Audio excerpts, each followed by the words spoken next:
नमस्कार, मी केतकी जोशी. बखर लाईव्ह मध्ये तुमच्या सगळ्यांचं स्वागत आहे.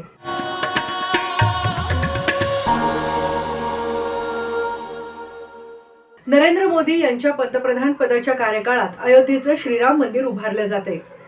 उत्तर प्रदेशचे मुख्यमंत्री योगी आदित्यनाथ यांच्या कारकिर्दीतली देखील ही महत्त्वाची घटना आहे. योगींसाठी तर अयोध्येचं राम मंदिर उभारलं जाण्याचा दुहेरी आनंद आहे. एकतर आपल्या कार्यकाळात हे मंदिर उभारलं जातंय याचा आनंद तर त्यांना आहेच, पण त्याचबरोबर आपल्या गुरूंचं स्वप्न पूर्ण करता आलं अशी देखील योगी आदित्यनाथ यांची भावना आहे. महंत अवैद्यनाथ हे योगी आदित्यनाथ यांचे गुरु. ते नाथ संप्रदायाचे होते. राम मंदिर उभारलं जाणं हे त्यांचं स्वप्न होतं. 2010 ते 2014 या कालावधीत ते बरेच आजारी होते आणि अत्यंत कमी बोलत. पण जेव्हा ते बोलत असत तेव्हा फक्त राम मंदिराबद्दलच बोलत असं सांगितलं जातं. 1984 मध्ये महंत अवैद्यनाथ यांनी राम जन्मभूमी मुक्ती योग्य समिती स्थापन केली. या समितीच्या माध्यमातून त्यांनी सगळ्या हिंदुत्ववादी संघटना आणि साधू संत यांना एकाच मंचावर आणलं. त्यामुळे राम मंदिराची मागणी अधिक जोरदारपणे मांडता आली आणि लावून धरता आली. 1984च्या सप्टेंबर महिन्यात महंत अवैद्यनाथ यांनी बिहारच्या सीतामढीपासून अयोध्येपर्यंत मोठा मोर्चा काढला होता. जो पक्ष किंवा नेता राम मंदिर उभारण्याचं आश्वासन देईल त्यांनाच मत देण्याचं आवाहन देखील त्यांनी नागरिकांना केलं होतं. राम मंदिराची मागणी पुढे नेण्यामध्ये हा मोर्चा खूप महत्त्वाचा ठरला असं मानण्यात येतं.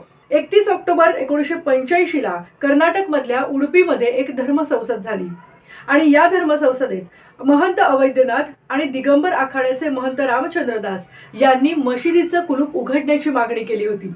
हे कुलूप उघडलं गेलं तर तिथे भाविकांना पूजा पाठ करता येईल असं त्यांचं म्हणणं होतं. त्यासाठी त्यांनी अखिल भारतीय संघर्ष समिती या नावाची एक समिती देखील स्थापन केली होती. 1 फेब्रुवारी 1986 रोजी फैजाबादच्या न्यायाधीशांनी मशिदीचे कुलूप उघडण्याचे आदेश दिले तेव्हा महंत अवैद्यनाथ हे अयोध्येतच होते. राम जन्मभूमीमध्ये 9 नोव्हेंबर 1989 रोजी शिलान्यास होईल असं त्यांनी 22 सप्टेंबर 1989 रोजी जाहीर केलं होतं. 1990 मध्ये हरिद्वारला एक बैठक झाली.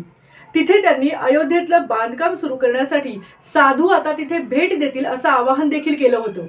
पण त्यावेळेचे केंद्रीय गृहमंत्री बूटा सिंग आणि उत्तर प्रदेशचे तत्कालीन मुख्यमंत्री नारायण दत्त तिवारी यांनी त्यांना हा त्यांचा कार्यक्रम थोडा पुढे नेण्याची विनंती केली.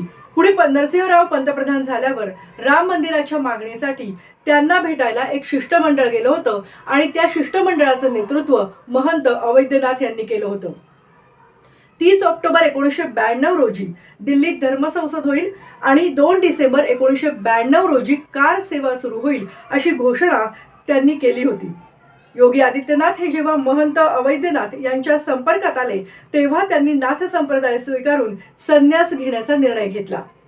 गुरूंच्या मार्गदर्शनाखालीच योगी आदित्यनाथ यांनी देखील राम मंदिराच्या उभारणीसाठीची वाटचाल सुरू केली होती. 1996 मध्ये महंत अवैद्यनाथ यांनी योगी आदित्यनाथ यांना आपली परंपरा पुढे नेणारा धार्मिक वारस म्हणून जाहीर केलं. त्यानंतरच्या काही काळामध्ये जेव्हा राम जन्मभूमीचा प्रश्न काहीसा मंदावला होता त्यावेळेला गोरखपूर आणि आजूबाजूच्या परिसरामध्ये हा प्रश्न जिवंत ठेवण्याचं काम योगी आदित्यनाथ यांनी केलं.